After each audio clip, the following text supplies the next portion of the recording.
Burning topic.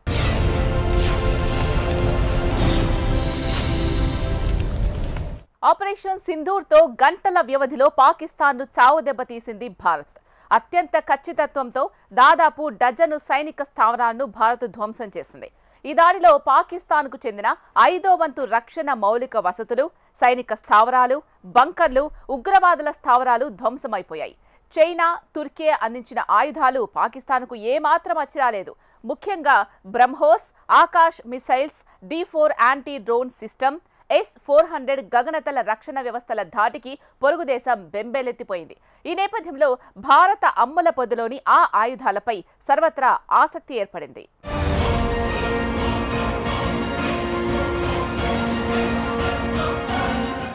Operation సింధూర్లో భాగంగా మే 7న పాకిస్తాన్లోని 9 terrorist camp స్థావరాలను ధ్వంసం చేయటంలో కీలక అస్త్రాలను ప్రయోగించింది భారత్. ఇందులో 100 మందికి పైగా ఉగ్రవాదులు మరణించారు.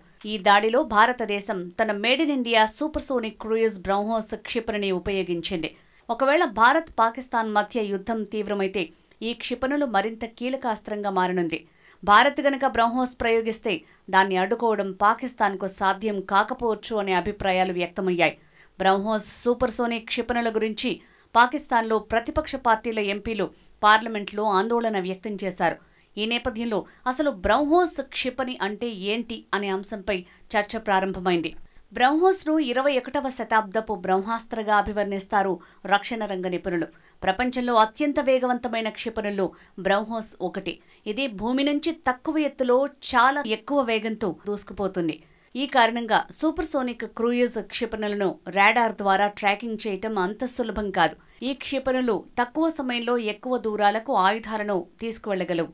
యాంటీ మిసైల్ సిస్టంతో బ్రహ్మోస్ని అడ్డుకోవటం అంత సులభం కాదు.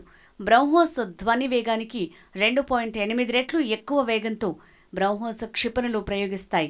అంటే సెకనుకు సుమారు 900 మీటర్లు ప్రయాణిస్తాయి. ఈ క్షిపణి రేంజ్ 300 నుంచి 800 కిలోమీటర్లు. 300 కిలోగ్రాముల యుద్ధ సామాగ్రిని ఇవి మోసుకువెళ్తాయి. బ్రహ్మోస్ క్షిపణుల్లో కూడా 4 రకాలున్నాయి. వీటిలో ఉపరితలం నుంచి ఉపరితలం, ఆకాశం నుంచి ఉపరితలం, సముద్రం నుంచి ఉపరితలం, నీటి అడుగు నుంచి ఉపరితలం మీదకు ప్రయోగించగలవు.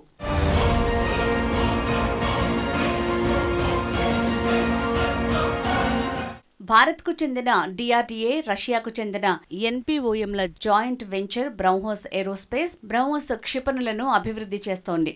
1990 మధ్యలో doctor APJ Abdul Kalam, doctor Sivathanu Pillai వంటి ఆయన సహోద్యోగులు సూపర్సోనిక్ క్రూయిజ్ క్షిపణుల కోసం రష్యాతో కొలాబరేషన్ చేసుకోవాల్సిన అవసరం ఉందని భావించారు. బ్రహ్మోస్ క్షిపణుల తయారీ కోసం 1998లో 2 దేశాల ప్రభుత్వాల మధ్యలో ఒప్పందం జరిగింది. వాజ్పేయి ప్రధానమంత్రిగా ఉన్నప్పుడు 1999 జూలై 9న తొలి కాంట్రాక్టుపై సంతకాలు చేసుకున్నారు. బ్రహ్మోస్ క్షిపణి పేరును బ్రహ్మపుత్ర, మోస్క్వా నదుల కలయికతో పెట్టారు. 2001 జూన్ 12న బ్రహ్మోస్ తొలి క్షిపణిని పరీక్షించింది భారత్.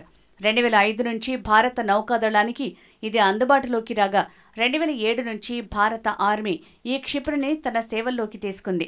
బ్రహ్మోస్ ప్రధాన కార్యాలయం కాంప్లెక్స్ని అప్పట్లో రష్యా అధ్యక్షుడు పుతిన్ ప్రారంభించారు.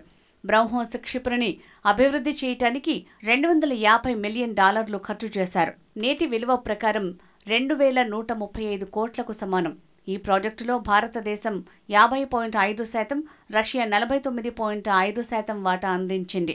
బ్రహ్మోస్ క్షిపణి అధికారిక ధర గురించి ఎటువంటి సమాచారం ఇవ్వనప్పటికీ మీడియా నివేదికల ప్రకారం బ్రహ్మోస్ ఉత్పత్తి యూనిట్ ధర సుమారు 300 కోట్లు. అలాగే ఒక క్షిపణి ధర సుమారు 34 కోట్లు. బ్రహ్మోస్ ఏరోస్పేస్ ప్రధాన కార్యాలయం ఢిల్లీలో ఉండగా దీని ప్రొడక్షన్ ఫ్యాక్టరీలు హైదరాబాద్, నాగపూర్, పిలని, తిరువనంతపురం, లక్నోలలో ఉన్నాయి. బ్రహ్మోస్ అనేది కేవలం ఒక క్షిపణి కాదు, మన ఆర్మీ బలానికి ప్రతీక. సరిహద్దును రక్షించేందుకు ఇదొక పరిష్కారం. ఇది కేవలం ఆయుధం కాదు, ఇదొక మెసేజ్ అని మే 11న లక్నోపూర్లోని BrahMos aerospace integration testing facility ప్రారంభోత్సవం సందర్భంగా రక్షణ మంత్రి రాజ్నాథ్ సింగ్ అన్నారు. ఈ టెస్టింగ్ ఫెసిలిటీ భారత శక్తిని మరింత బలోపేతం చేస్తుందని రాజ్నాథ్ చెప్పారు. నేడు ప్రపంచంలోనే భారత్ అత్యంత శక్తివంతమైన దేశాల్లో ఒకటిగా ఉందని పేర్కొన్నారు. తాజాగా చేపట్టిన ఆపరేషన్ సింధూర్లో బ్రహ్మోస్ క్షిపణి బలాన్ని మీరు చూసి ఉంటారు. ఒకవేళ చూడకపోతే పాకిస్తాన్ వారిని అడగండి అని ఉత్తరప్రదేశ్ సీఎం యోగి ఆదిత్యనాథ్ అన్నారు.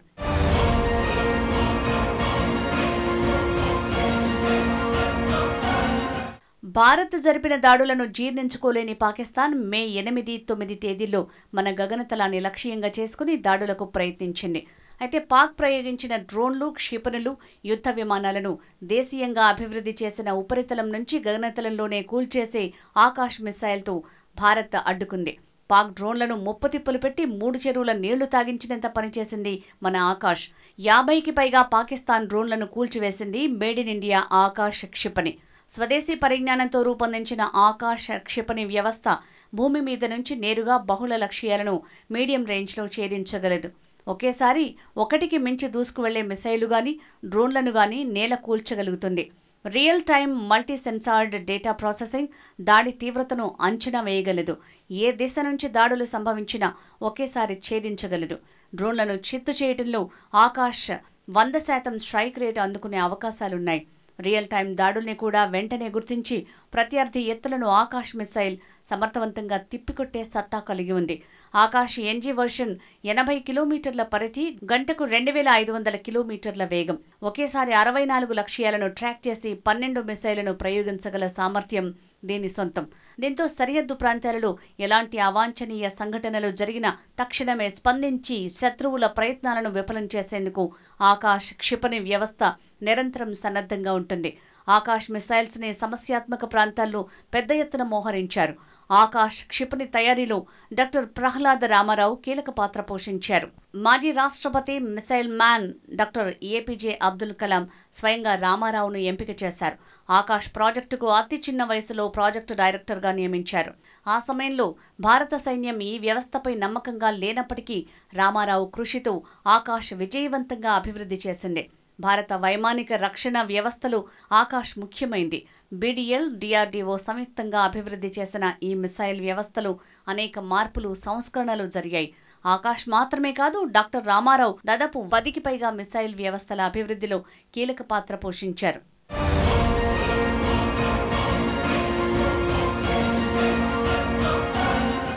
భారత అమ్ముల పొదిలోని మరో కీలక అస్త్రం D4 యాంటీ డ్రోన్ సిస్టమ్. ఇది పాకిస్తాన్కు పీడకలలా మారింది. చైనీస్, టర్కిష్ డ్రోన్లతో ఇటీవలే భారత గగనతలంలోకి చొరబాటుకు పాకిస్తాన్ చేసిన ప్రయత్నాలను D4 విజయవంతంగా భగ్నం చేసింది. దీంతో తమ డ్రోన్ల ఆటలు ఇక సాగవనే భావనకు పాకిస్తాన్ ఆర్మీ వచ్చింది. D4 యాంటీ డ్రోన్ సిస్టమ్ని భారత రక్షణ పరిశోధన అభివృద్ధి సంస్థ DRDO అభివృద్ధి చేసింది. డ్రోన్, డిటెక్ట్, డిటైర్, డిస్ట్రాయ్ అనే 4 ప్రధాన విధులను ఈ వ్యవస్థ నిర్వర్తిస్తుంది. అందుకే దీనికి D4 అనే పేరును పెట్టారు. భారత ప్రభుత్వం రక్షణ రంగంలో మేక్ ఇన్ ఇండియాను ప్రోత్సహిస్తోంది. ఇందులో భాగంగా DRDO, భారత ఎలక్ట్రానిక్స్ లిమిటెడ్, BEL సహా పలు దేశీయ పరిశ్రమల సహకారంతో D4 యాంటీ డ్రోన్ సిస్టమ్ని తయారు చేశారు. ఈ ప్రాజెక్టులో భాగమైన సంస్థల జాబితాలో electronics and radar development establishment LRDA Bengaluru, defence electronics research laboratory DERL Hyderabad, centre for high energy systems and sciences chess Hyderabad, instruments research and development establishment IRDA Dehradun ఉన్నాయి. వివిధ రకాల డ్రోన్లను గుర్తించి నేలకూల్చే విషయంలో D4 వ్యవస్థ సామర్థ్యాన్ని భారత హోం, రక్షణ శాఖల పరిధిలోని భద్రతా సంస్థలని ఆమోదించాయి. భారత సైన్యం కూడా D4 వ్యవస్థలను పలుమార్లు పరీక్షించి చూసింది. శత్రువుల డ్రోన్లు గగనతలంలో చక్కర్లు కొట్టగానే D4 యాంటీ డ్రోన్ వ్యవస్థ గుర్తిస్తుంది. రేడియో ఫ్రీక్వెన్సీ, రాడార్ సమాచారం, ఎలక్ట్రో ఆప్టికల్ ట్రాకింగ్ అనే 3 పద్ధతుల్లో శత్రువుల డ్రోన్లను D4 వ్యవస్థ గుర్తిస్తుంది. శత్రు డ్రోన్లను గుర్తించే క్రమంలో సహకరించేందుకు D4 వ్యవస్థలో ప్రత్యేక సెన్సర్లుంటాయి. D4 వ్యవస్థలో ఎలక్ట్రో ఆప్టికల్ కెమెరాలు, ఇన్ఫ్రారెడ్ కెమెరాలు ఉంటాయి. చిమ్మ చీకట్లోనూ ఇవి శత్రు డ్రోన్లను సులభంగా పసిగడతాయి. ప్రత్యేకించి తక్కువ ఎత్తులో ఎగురుతున్న చిన్న డ్రోన్లను వెంటనే గుర్తించగలవు. ఆ వెంటనే D4 వ్యవస్థ వాటిని ట్రాక్ చేసి నిర్వీర్యం చేస్తుంది. శత్రు డ్రోన్కు పైలట్ నుంచి అందుతున్న రేడియో ఫ్రీక్వెన్సీని D4 వ్యవస్థ విచ్ఛిన్నం చేస్తుంది. దాని లోపల ఉన్న ఎలక్ట్రానిక్ వ్యవస్థలను జామ్ చేస్తుంది. దీనివల్ల శత్రు దేశం పైలట్కి, వాళ్ల డ్రోన్కి మధ్య కమాండ్ లింక్ తెగిపోతుంది. ఆ తర్వాత GPS స్పూఫింగ్ ద్వారా సదరు డ్రోన్ని తప్పుదారి పట్టిస్తుంది.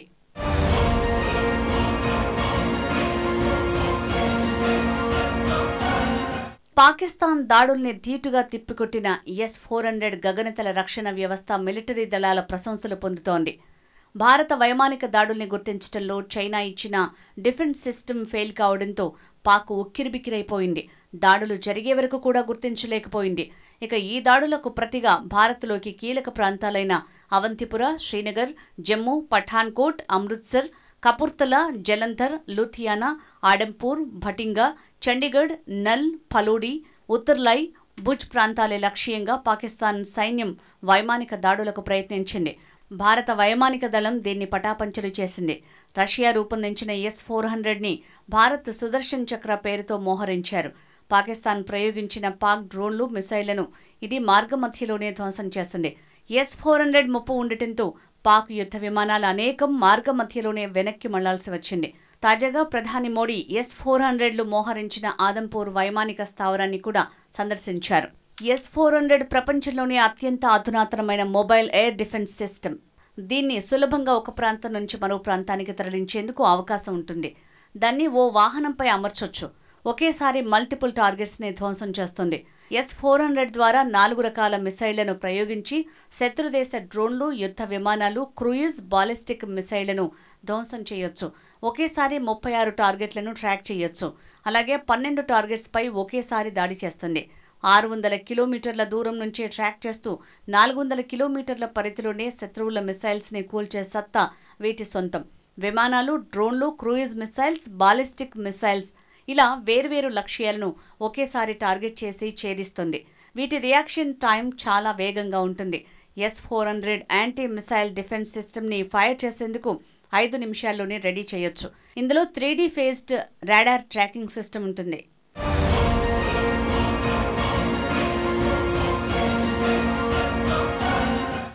S-400 కోసం 2018లో భారత్, రష్యా మధ్య ఒప్పందం కుదిరింది. 35,000 కోట్లతో మొత్తం 5ని కొనుగోలు చేసింది. చైనా నుంచి ముప్పు పొంచి ఉన్న తరుణంలో భారత్ వీటి కొనుగోలుకు మొగ్గు చూపింది. 2021లో తొలి S-400ని పంజాబ్లో మోహరించారు. వచ్చే ఏడాది చివరి నాటికి భారత్కు ఈ 5 సమకూరే అవకాశం ఉన్నట్టు తెలుస్తోంది. తాజా పోరాటంలో S-400 సమర్థత చూసిన తర్వాత మరికొన్నింటిని కొనుగోలు చేయాలని భారత్ నిర్ణయించింది. ఇందుకు రష్యా కూడా అంగీకరించే అవకాశం ఉందని సమాచారం. ఈ క్రమంలో రష్యా భారత్ ముందు మరో ప్రతిపాదన పెట్టినట్టు సమాచారం. S-400కు అప్డేట్ వర్షన్ అయిన S-500 రక్షణ వ్యవస్థను భారత్తో కలిసి తయారు చేయాలని చూస్తున్నట్లు సమాచారం. దేశీయంగా వీటిని తయారు చేద్దామని ప్రతిపాదించినట్లు సమాచారం. S-400 కంటే ఎక్కువ సామర్థ్యంతో S-500ని రూపొందించారు. శత్రు దేశాలు ప్రయోగించే అన్ని రకాల ఆయుధాలను అది అడ్డుకోగలదు. రష్యా ప్రస్తుతం తన కొత్త S-500 వైమానిక రక్షణ వ్యవస్థపై ప్రయోగాలు చేస్తోంది. గతంలో ప్రధాని మోడీ రష్యాలో పర్యటించిన సమయంలో ఈ వ్యవస్థను సంయుక్తంగా తయారు చేయాలని రష్యా ప్రతిపాదించింది. ఈ ఒప్పందం కుదిరితే అత్యంత ఆధునిక రక్షణ వ్యవస్థ కలిగిన దేశాల సరసన భారత్ చేరుతుంది.